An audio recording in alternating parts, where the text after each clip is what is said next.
Je resterai à la porte du paradis jusqu'à ce que le dernier de mes enfants spirituels y soit entré.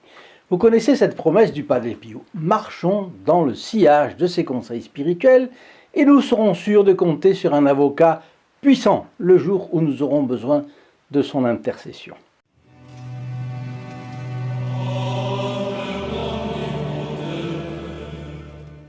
Chers amis fidèles du Padre Pio, bonjour, mon nom est Jean Goyard et vous assistez au programme Sur les pas du Padre Pio.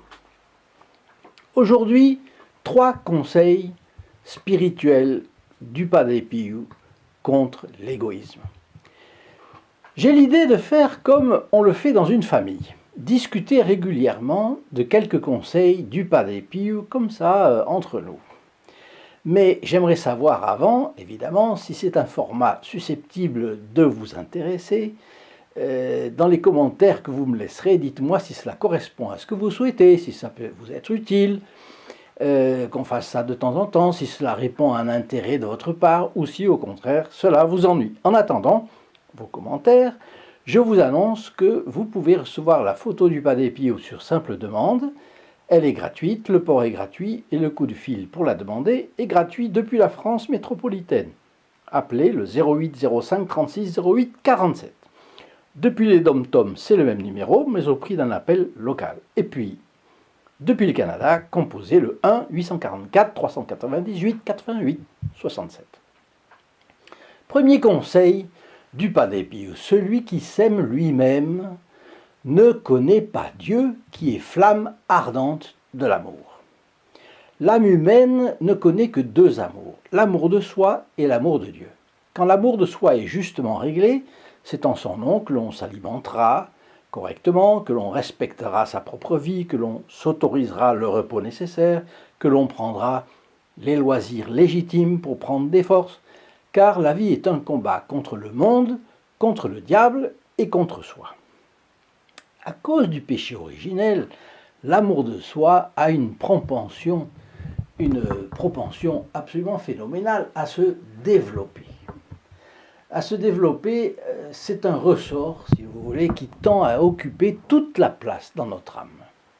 Un ressort qui se déroulerait, qui se déploierait. Quand l'amour de soi est déréglé, il s'appelle l'égoïsme. Et toute la place que prend l'égoïsme, c'est de la place volée à Dieu. Ce sont 2 vases communicants. Plus l'égoïsme prend de place, moins il y en a pour Dieu. Plus on donne de place à Dieu, moins il y en a pour l'égoïsme. Le Padre Pio reprend donc sous une autre forme la maxime suivante de saint Augustin. 2 amours ont bâti 2 cités, l'amour de soi au mépris de Dieu, la cité de la terre. L'amour de Dieu au mépris de soi, la cité de Dieu. Nous pouvons aimer Dieu jusqu'au mépris de notre égoïsme, ou céder à notre égoïsme jusqu'au mépris de Dieu. Vous vous souvenez de cette béatitude « Heureux les cœurs purs, car ils verront Dieu ». Le Padre Pio énonce une vérité sous une forme analogue. Celui qui s'aime lui-même ne connaît pas Dieu. La satisfaction de l'égoïsme empêche la connaissance de Dieu. A contrario, celui qui aura renoncé à son égoïsme connaîtra Dieu. Le Padre Pio nous en montre la raison. Dieu est flamme ardente de l'amour. Il recourt à une métaphore pour nous faire comprendre sa pensée. Il part du cœur de Dieu. Dieu a-t-il un cœur ? Oui, notre Seigneur Jésus-Christ a un cœur physique, mais Dieu, le Père, non, puisqu'il est pur esprit. Notre Seigneur Jésus-Christ a un cœur physique, mais ce cœur physique est un symbole. Le Sacré-Cœur de Jésus est le symbole de son amour sans borne, sans mesure, sans limite. Les auteurs autorisés comme Saint Louis Grignon de Montfort, Saint Jean Eudes, Saint Pierre Julien Aymar montrent que le Sacré-Cœur représente l'unité parfaitement sage qu'il y a entre l'intelligence de notre Seigneur Jésus-Christ, sa volonté et sa sensibilité, les 3 puissances de l'âme. Saint Jean Eudes a écrit plusieurs tomes d'un livre sur le Sacré-Cœur, il explicite cela de façon merveilleuse. Le Sacré-Cœur de Jésus renvoie à la mentalité parfaite du Christ, et c'est ce Sacré-Cœur qui brûle d'amour pour les hommes. Il est la fournaise ardente dont a parlé sainte Marguerite Marie Alacoque et dont parle saint Jean Eudes. Il est la flamme d'amour pour les hommes qui brûle sans jamais s'éteindre. C'est l'amour que Dieu le Père nous a prouvé en envoyant son Fils pour nous racheter et que Dieu le Fils nous a manifesté de manière super éminente en s'immolant dans son chemin de croix et sa crucifixion. Mais quand le Padre Pio qualifie Dieu de flamme ardente de l'amour, il veut dire encore plus. Dieu aime tant les hommes qu'il suffit d'invoquer cet amour pour être pardonné et secouru. Cela ouvre les portes toutes grandes à la doctrine de la confiance et de l'humilité nécessaire qui va avec la confiance.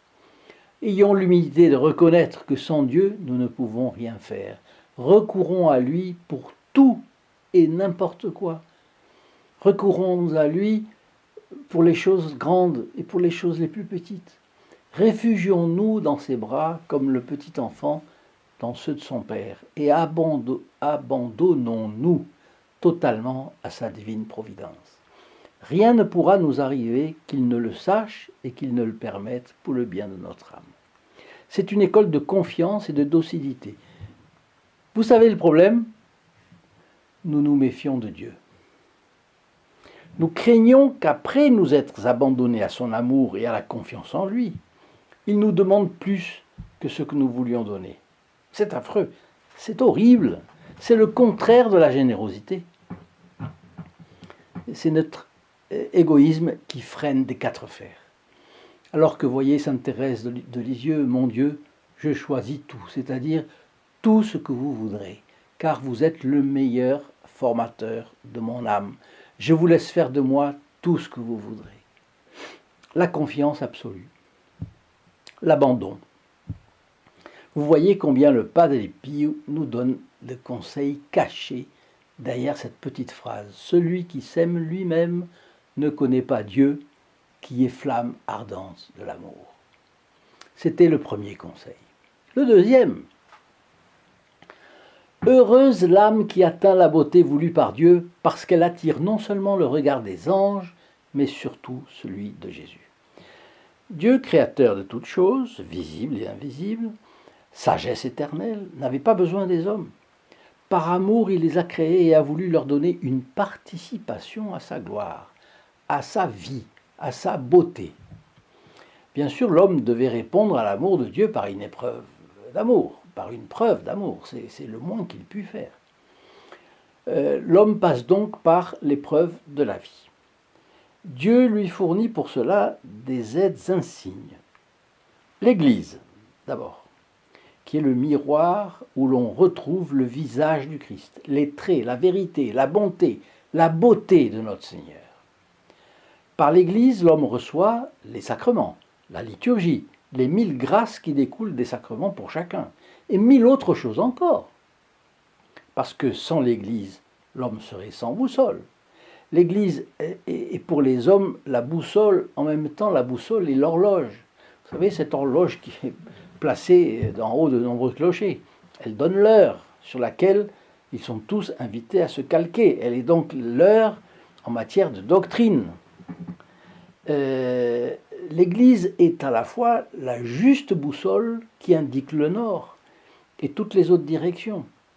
Bon, par l'Église, on reçoit l'exemple et l'intercession des saints, mais aussi dans la hiérarchie ecclésiastique, qui est la partie visible de l'Église. On retrouve la mentalité du Christ. Et oui, c'est la dernière monarchie souveraine du monde. Notons particulièrement que dans la messe, Dieu se donne lui-même à nous, et jusqu'à la fin du monde, puisque une fois les saintes espèces consacrées, il est réellement présent sur l'autel, corps, sang, âme et divinité. Comme vous le savez, c'est un dogme de l'Église catholique. Et nous pouvons le recevoir dans notre cœur, dûment confessé. Outre cela, Dieu nous donne une assistance, trop souvent négligée par les éducateurs. En plus de tout ce que je viens de dire, nous avons tout ce qu'il faut pour nous permettre d'appliquer notre esprit à admirer ici-bas les beautés de Dieu. Saint Bonaventure, qui est un des deux plus grands théologiens de l'histoire, avec saint Thomas d'Aquin, montre comment tout dans la création correspond à un reflet de Dieu ou de son contraire, le mal, afin que l'homme soit aidé à aimer Dieu à travers les reflets de lui-même et les symboles de lui-même, et à détester les représentations opposées à Dieu. Prenons un exemple. La couleur de la neige. Bon, elle est beaucoup plus blanche que l'idée que l'on se fait du blanc. À côté de la neige, n'importe quelle feuille de papier, même très peint en très bon blanc, est terne. Donc, la neige est d'une blancheur éclatante, radieuse comme le soleil, scintillante. On dit qu'elle est d'une blancheur immaculée, et à ce titre, elle donne une idée de l'Immaculée Conception de la Sainte Vierge Marie, bien sûr. Dans certaines apparitions, les voyants comparent le vêtement de Notre-Dame, ou de l'ange qui leur apparaît, à la blancheur immaculée de la neige. Cet aspect de la neige est une image de la chasteté, évidemment. A contrario, quand la neige commence à fondre à cause du temps qui sera adouci, on voit la neige changer. Elle perd très vite ses qualités premières, elle se souille, elle absorbe la pollution environnante, elle est salie par les pas des marcheurs, elle devient même visqueuse, sa consistance n'est plus légère comme avant. Ce qui était image de la chasteté devient l'image de l'impureté. Qu'est-ce qui s'est passé? Et quelle nostalgie alors de sa blancheur immaculée quand on la voit sale. On n'aimerait jamais la voir salie. Cette salissure veut-elle dire ce que les sceptiques et les impurs aimeraient faire croire, à savoir que tout ce qui est pur en ce bas monde est voué à devenir sale, vaincu par le mal en somme? Eh bien non, pas du tout. Ce passage rapide de la neige à la boue grise sous l'effet du redoux est encore une image que Dieu a mise dans la nature. La neige resplendissante est le symbole de la chasteté, mais dès qu'on y touche, elle périt. La chasteté est entière ou elle n'est pas la chasteté. Et l'homme doit mener pour elle, comme pour toutes les vertus, une lutte acharnée. Vous le voyez, si nous savons voir les symboles de Dieu dans la création, nous pouvons admirer et aimer les qualités de Dieu, ou remarquer les images des contraires de Dieu pour détester les défauts et les vices opposés à ses perfections. Là, nous aurons aimé Dieu. Heureuse l'âme qui atteint la beauté voulue par Dieu, nous dit le Padre Pio. Et pourquoi? Parce qu'en admirant ce qui renvoie à Dieu et en détestant ce qui renvoie au mal, l'âme se forme à la beauté et rejette ce qui a pu la déformer. Voilà la phrase du Padre Pio. Heureuse l'âme qui atteint la beauté voulue par Dieu.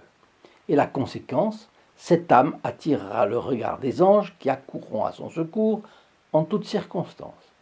C'est déjà encourageant, n'est-ce pas? Mais surtout, cette âme attirera le regard de Jésus.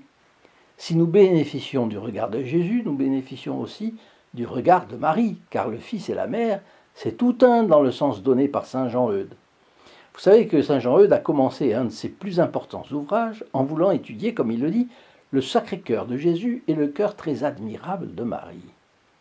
Et puis quand il termine son ouvrage, il dit, au dernier tome, il dit qu'il est arrivé à la certitude que la réalité n'est pas exprimée par le titre qu'il avait d'abord choisi. Et il le reformule ainsi, le Saint-Cœur de Jésus et de Marie. Et il l'explique. C'est surprenant et vraiment merveilleux. Marie n'a ni la nature divine, ni les apanages de la divinité. Mais elle a tant aimé Dieu qu'elle l'a fait vivre en elle. Et elle a tant mis en pratique sa doctrine, résultant de l'observation de son Fils divin, qu'elle a la même mentalité que lui. Et vous vous en souvenez, la mentalité, c'est cette union entre l'intelligence, la volonté et la sensibilité. Le cœur signifiant la mentalité, Notre-Dame a le même cœur que son Fils. Son Fils est Dieu, elle n'est pas Dieu, mais sa mentalité est la même que celle de Jésus. Bon, pour ma part, je trouve cela de toute beauté. Donc, heureuse l'âme qui atteint la beauté voulue par Dieu, parce qu'elle attirera le regard de Jésus. Le Padre Pio nous y invite. Qui serait assez médiocre pour ne pas le vouloir? Au moins essayez. Alors essayons et remettons l'ouvrage sur le métier encore et encore. Donc voilà le deuxième conseil. Et le troisième, eh bien tenez compagnie à Jésus dans le jardin de Gethsémani et il vous réconfortera toujours à l'heure de l'agonie. Voilà la phrase du Padre Pio. Le Padre Pio nous a donné des objectifs et maintenant il descend aux moyens concrets. Tenir compagnie à notre Seigneur Jésus-Christ lorsqu'il est en train de souffrir un véritable martyre au jardin des Oliviers.